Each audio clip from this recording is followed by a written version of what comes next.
द्वारकाधीश भगवान कृष्ण की द्वारका पहुंच जाता है और द्वारपाल उसको अंदर जाने नहीं देता है, गेट पे रोक देता है। सुदामा जी ने कहा कि मैं भगवान कृष्ण का मित्र हूं। लोगों को विश्वास नहीं हुआ भगवान कृष्ण के, अरे द्वारकाधीश ऐसा मित्र जिसके शरीर पे कपड़े फटे फटे कपड़े पहन रखा है, हड्डियां दिख रही है, भूख प्यास से इतना कमजोर हो रहा है, ऐसा लग रहा है कि बहुत दिनों से इसने भोजन ही नहीं किया हो। गरीबी तो ऐसी होती है भाई, गरीबी की मार तो गरीबी जानता है, हर आदमी नहीं समझता है। तो ये कैसा मित्र, विश्वास नहीं हुआ, अंदर जाने नहीं दिया। सुदामा ने बार बार प्रार्थना की, तुम जाके भगवान कृष्ण से इतना बोलो कि आपका मित्र सुदामा आया है। जब बार बार सुदामा ने कहा तो द्वारपाल जाके भगवान कृष्ण से बोले। भगवान कृष्ण सिंहासन पर विराजमान थे, राधा रुक्मिणी उसकी हुआ गाल रही थी। और जब द्वारपाल ने बोला प्रभु ऐसा है कोई ब्राह्मण है और हमको तो लग रहा है कोई भिखारी है, और ऐसा भी लग रहा है कि बहुत दिनों से भूखा है, उसको कोई भोजन भी नहीं मिला है, लेकिन एक बात वो कहता है कि मैं भगवान कृष्ण का मित्र हूं, मेरा नाम है सुदामा।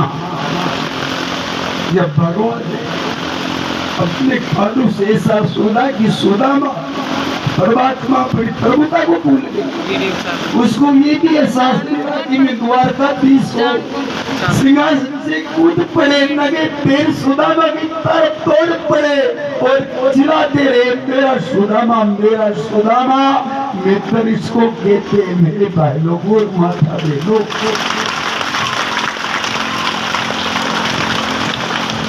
ये संसार की मित्रता हमें ले डूबेगी, ये काम नहीं आएगी। मित्र बनाओ परमात्मा, जो हमारा जीवन सुधार देगा, हमारा परलोक सुधर जाएगा। और संसार की मित्रता में उलझोगे, ये लोग भी बिगड़ेगा और परलोक भी बिगड़ जाएगा आपका।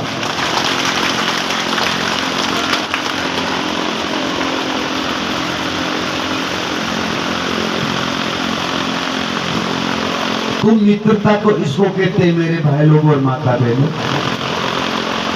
मित्र हो तो ऐसा हो। इसलिए संतों ने संसार का त्याग किया, परिवार का त्याग किया, एकांत में बैठ के परमात्मा का चिंतन किया और परमात्मा से प्रेम किया। प्रभु के लिए वो दुखी हुए। संसारिक प्राणी जब धन नहीं मिलता है तो धन के लिए रोता है, किसी को स्त्री नहीं मिलती है तो स्त्री के लिए रोता है, किसी को मान आदर नहीं मिलता है उसके लिए रोता है। लेकिन परमात्मा के लिए कौन रोता है? कि जिस प्रभु ने अमूल्य जीवन दिया और वो जीवन मेरा वृथा ही चला गया, संसार की कथा में, संसार का पाप धोने में मेरा जीवन चला गया। मैंने परमात्मा के लिए क्या किया है? संत कहते हैं भेड़ी रोवे रात जुरे मनी मान, दादू ओसर चला गया प्रीतम पाइए ना। ब्रेणी किसको कहते? ब्रेणी किसी माता का 20 साल का जवान चला जाए, वो माता कैसे विलाप करती है, कैसे रोती है, कैसे अपनी छाती को पीटती है कि मेरा पुत्र चला गया। ऐसा हमारे अंदर भी दुख होना चाहिए, पीड़ा होनी चाहिए कि मैं परमात्मा को भूल गया, इस संसार की झूठी माया में फंस के कहां भटक रहा हूं, कहां पे मैं जीवन खो रहा हूं। इस बात का भी तो दुख होना चाहिए। उस प्रभु ने हमें ये जीवन दिया है, और संसार में इसलिए भेजा था कि तुम मेरी आराधना करके और मेरे चरणों में आ जा। लेकिन कहाँ वो चरण, कहाँ है परमात्मा की भक्ति? हम कहाँ भटक रहे हैं, कोई पता नहीं है।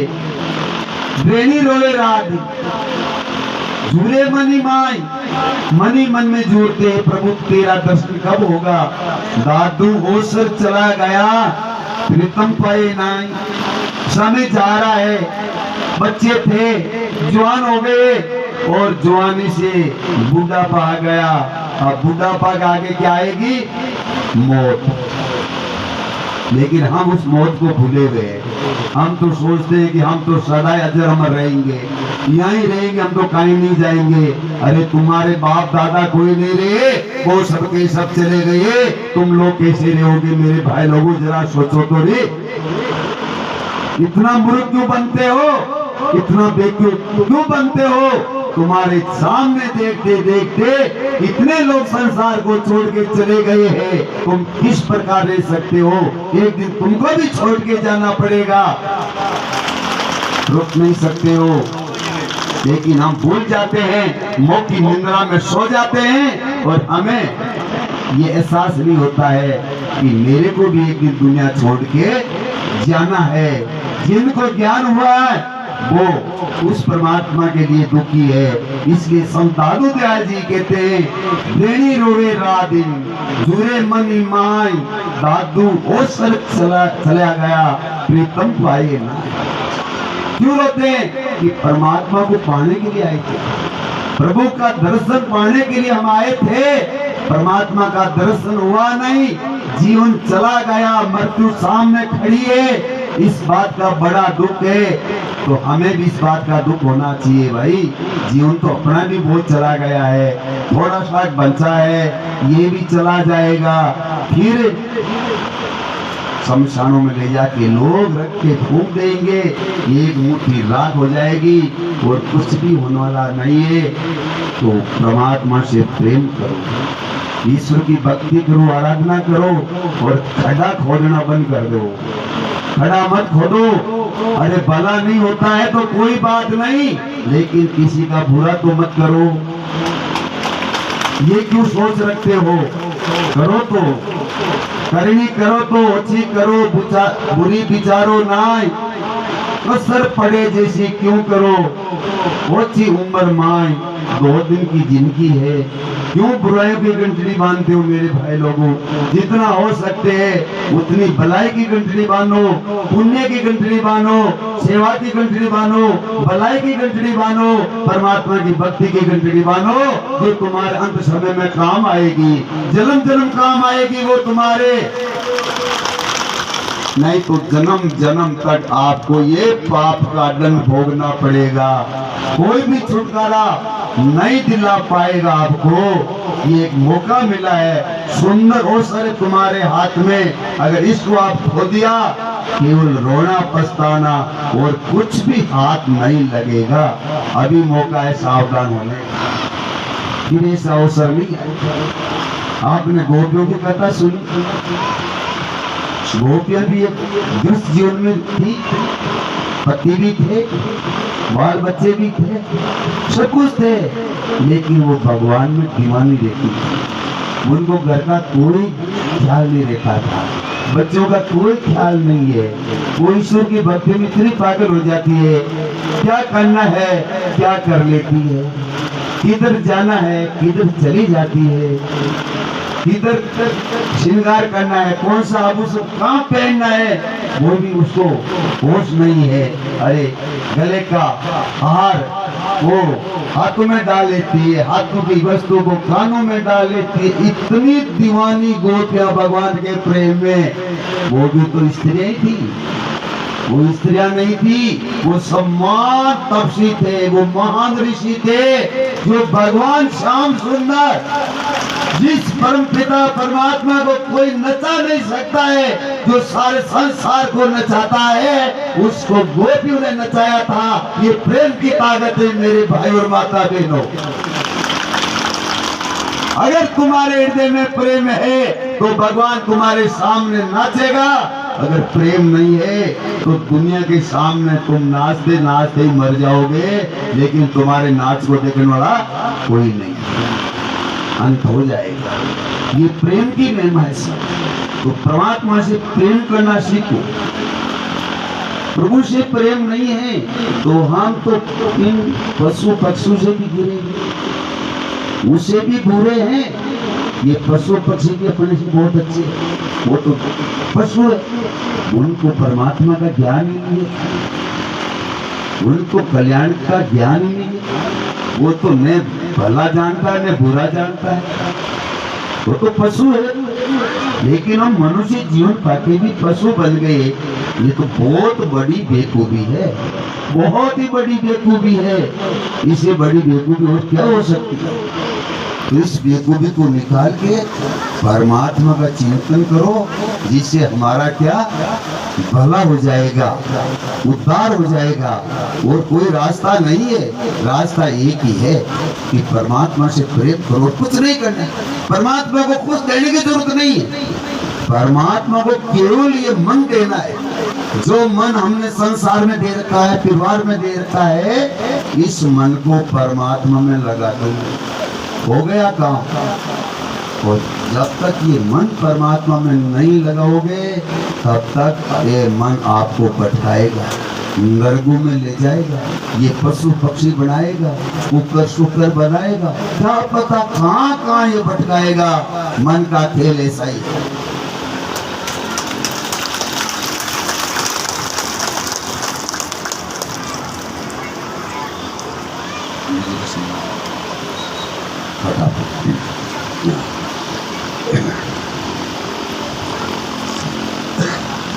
तो इस मन को परमात्मा में लगाने की जरूरत है। आप सोचिए कि हम दान पुण्य करके भगवान को खुश कर लेंगे, बहुत अच्छी बात है। आप दान करोगे तो आपको पुण्य मिल जाएगा। परमात्मा खुश हो ये बात नहीं है। परमात्मा को खुश करने के लिए तो एक ही मंत्र है, एक ही अंतर तंत्र है, केवल प्रेम। गोपियों के जीवन में केवल प्रेम ही था, और कुछ भी नहीं था। शुद्ध थी, पवित्र थी, प्रेम था। तो प्रेम होना चाहिए परमात्मा के प्रति, संसार के प्रति प्रेम नहीं होना चाहिए। तो संसार से तो मन उपरहित होना चाहिए। ठीक है भाई, फंस गए संसार में, अपना धर्म है, बाल बच्चों का पालन पोषण करना है, बच्चों की सेवा करनी है, बच्चों को पढ़ाना है, लिखाना है, इनकी शादियां करनी है, ये सब व्यवस्था परमात्मा मन हमको समझाई है। तो ये हमारा धर्म बनता है, कर्तव्य बनता है करना। लेकिन उनमें इतना फंसो मत कि हम परमात्मा को ही भूल जाएंगे और उनको अपना जीवन का साथी मान ले, सारांश मान ले। ये कोई सारांश नहीं है, ये तो कर्तव्य है, करते रहो। लेकिन मन से परमात्मा की आराधना करते रहो तो रास्ता मिल जाएगा। परमात्मा हमसे दूर नहीं है, परमात्मा से हम दूर भग रहे। जितना नजीक परमात्मा है, उतनी संसार की कोई भी वस्तु हमारे नजीक नहीं है। ये सब अपने से दूर है, परिवार भी दूर है, धन भी दूर है, सगा संबंधी सब दूर है। जितना परमात्मा नजीक है, उतना संसार में कोई नजीक नहीं है। अगर नजीक है तो वो परमपिता परमात्मा ही है, लेकिन हम उसको भूले हुए हैं।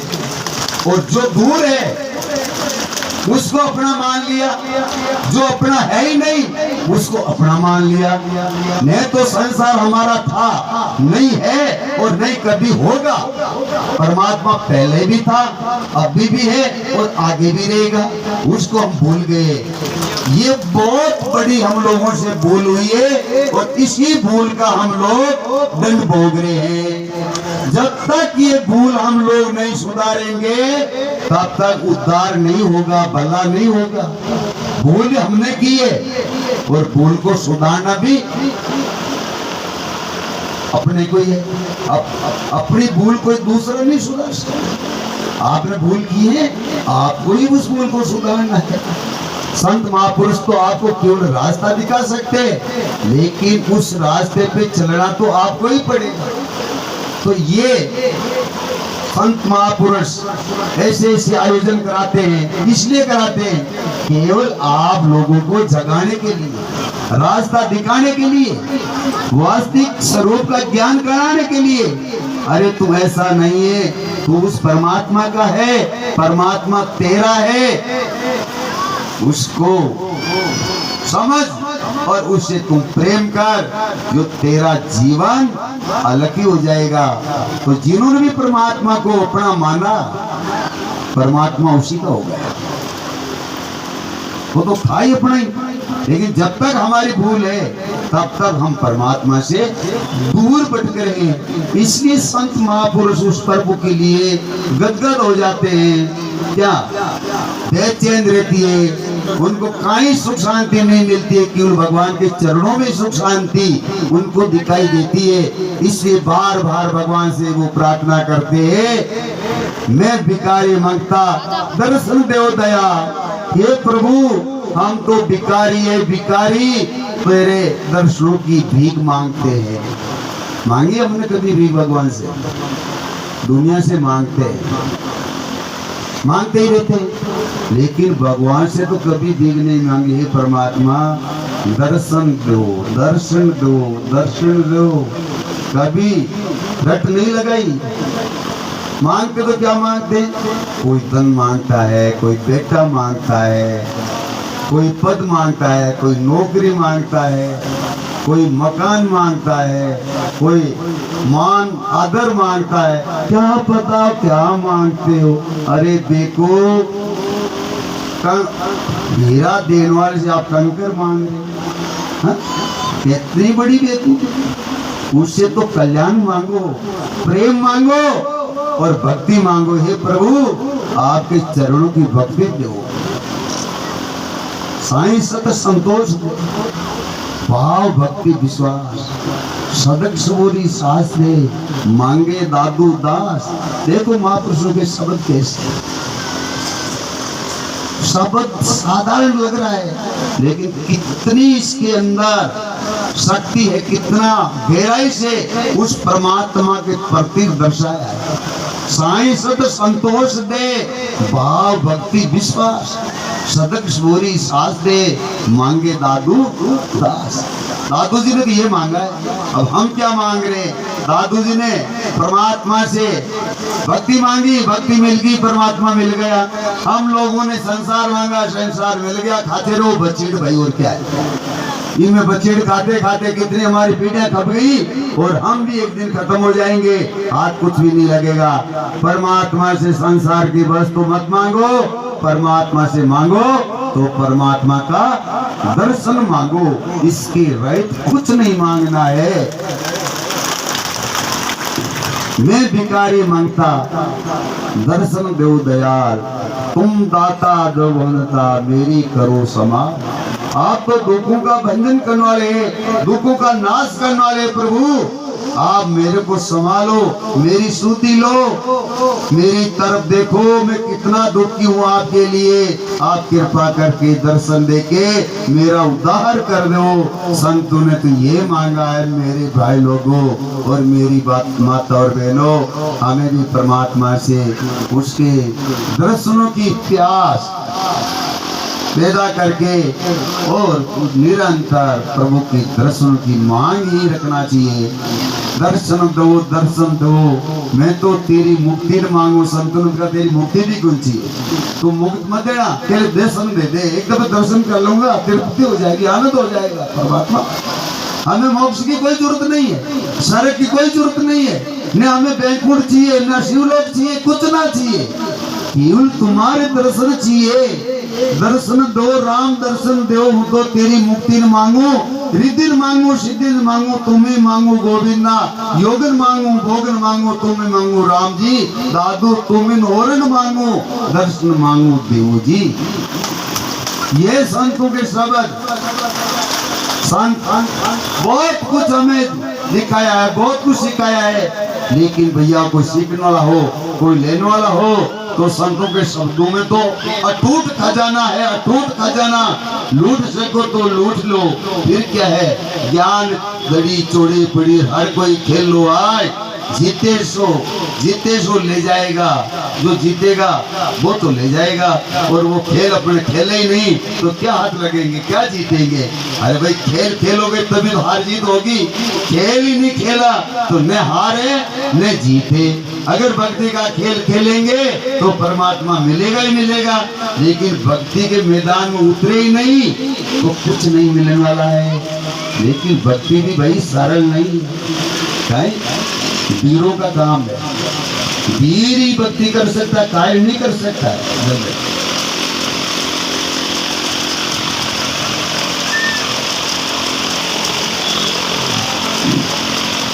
भक्ति कायरों का काम नहीं है, वीरों का काम है। कायर को भांडो काम नहीं आवे रे, भक्ति सूरा की, भक्ति तो सूरा की है, जो सूर होगा वो भक्ति करेगा, कायर भक्ति नहीं कर सकता है। तो कायर मत बनो, सूर बनो और परमात्मा की भक्ति को जीवन में अपनाओ, हमारा भला हो जाएगा, हमें कोई रोकने वाला नहीं है संसार में। फिर तो आप लोगों ने बड़े प्रेम से भगवत कथा श्रवण की है और इसका अनुष्ठान किया है। मैं भगवान से, परमपिता परमात्मा से प्रार्थना करता हूँ, आराधना करता हूँ, हे प्रभु आप इन सब पे कृपा करें और आपकी भक्ति का इन सबको दान करें, जो सब ईश्वर की भक्ति में होके और आपके चरणों तक पहुँचे। मैं यही परमात्मा से कामना करता हूँ कि परमात्मा सबको आपको भक्ति का दान दे। बोले श्री स्वामी दादू दयाल महाराज की, सत्यराम दादूराम।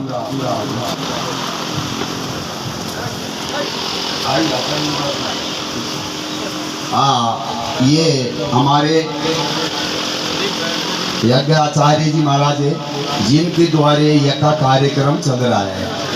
इन्होंने मेरे आश्रम में 2-4 यज्ञ आचार्य जी के द्वारे संपन्न हुआ है, और इस यज्ञ के भी आचार्य महाराज है, सतीश जी इनका नाम है, अच्छे विद्वान, अच्छे पंडित है। आज हम उनका यहाँ पे सम्मान करते हैं। आप जोर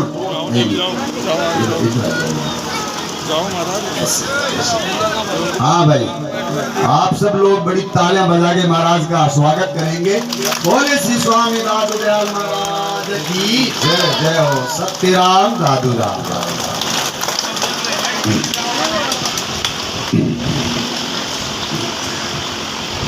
अब हम आपको एक झील बदमाशियों ने दिल के उदार लोग थे, जिन्होंने विशेष रूप से हमारे इस आयोजन, इस कार्यक्रम में जो विशेष रूप से योगदान दिया है, उनके बारे में आपको कुछ हम थोड़ा बताना चाहते हैं। इस आयोजन में सबसे प्रथम भूतकाल सरपंच रामेश्वर माली ने 1 लाख रुपयों का योगदान हमको दिया है।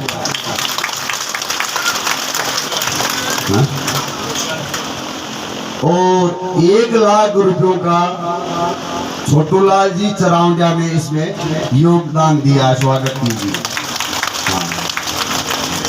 और प्रभु दयाल जी रेवड़मल जी ने चौकीदार में 1 लाख रुपयों का इसमें योगदान दिया है। और दामोदर जी रंगलाल जी ने 1 लाख रुपयों का इसमें योगदान दिया है। और भोरीलाल पप्पू जी जाट, जो दूध की डेयरी की जिनकी यहाँ पे हड़ौदा में है, उन्होंने 1 लाख रुपयों का इसमें योगदान दिया है।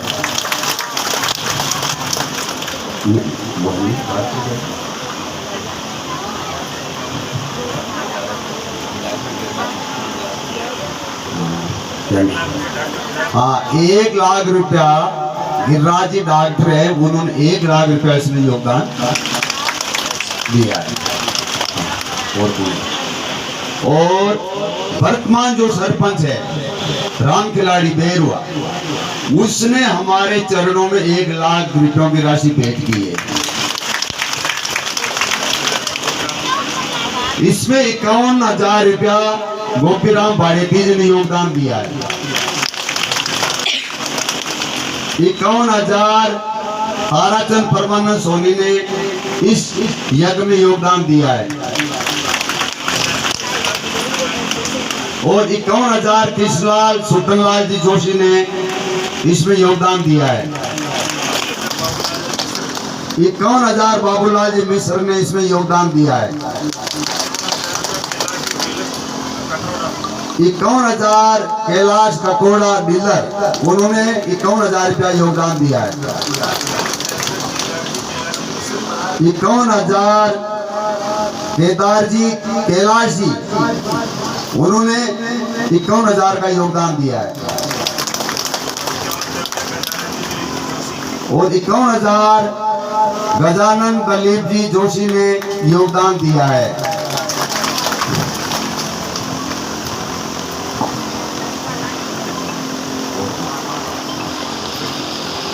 इन लोगों ने ये तो योगदान पैसों का दिया है। अब इसमें हमको विशेष रूप से सम्मान किन किन भक्तों ने दिया है,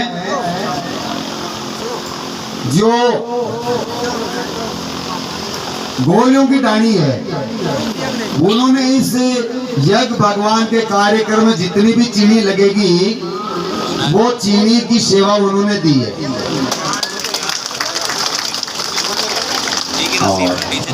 शिरा की जो डाणी है, उन्होंने इसे आयोजन में भगवान के कार्यक्रम में जो 29 तारीख का भंडारण जितनी भी दाल लगेगी वो दाल उन डाणियों उन्होंने दी है। इसमें जितना भी आटा लगेगा वो भरत बना इटावड़ाओं ने भेंट किया है और इसमें जो बेसन लगेगा वो बेसन गोपाल जी भाड़ेती ने योगदान दिया है और इसमें जितने भी पत्तल दोना लगेगा लाखों की तादाद में लगेगा और वो लाखों की तादाद में उन्होंने मंगा रखा है। प्रभु दयाल रमेश माली ने योगदान दिया है और आज शाम की जो रसोई है वो रसोई भी रमेश माली ने दी है। इस प्रकार का ये हमारे पास में बड़े रूप से भक्तों का जो हमें धनराशि या सेवाएं मिली है, मैं उन सबका बहुत बहुत हृदय से अभिनंदन करता हूँ। इसके उपरांत यहाँ आलोदे ग्राम ने सभी लोगों ने, सभी समाज ने इस आयोजन में खूब बढ़ चढ़ के और हमको राशि प्रदान की है।